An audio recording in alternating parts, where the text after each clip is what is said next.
Lee Salo was a 5-year-old in Warsaw when World War II began.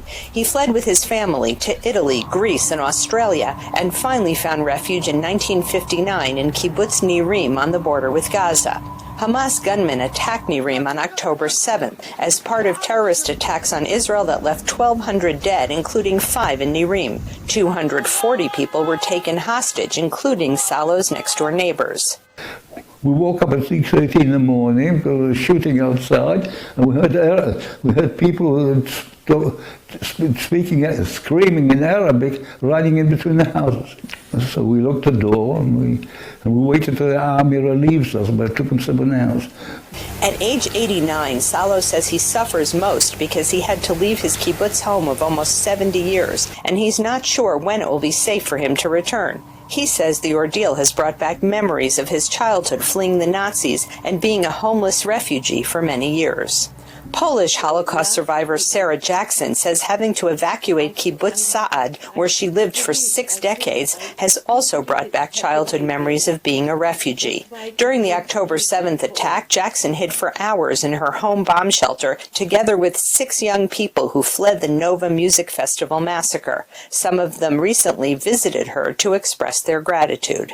Those lovely people came into my house.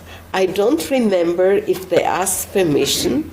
They went to the front door, they locked the door, and I have a very big armchair in the corner, and they put the armchair to the door, and we all went into the shelter.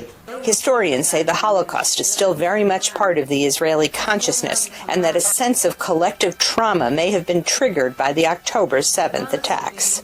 There were things that happened on the 7th of October, like people being locked in safe rooms for a long time, which reminded people very much of what was happening in ghettos during roundups during the period of the Holocaust. Hamas gunmen shot and seriously wounded Nova Music Festival attendee Tomer Zadik as he hid from them.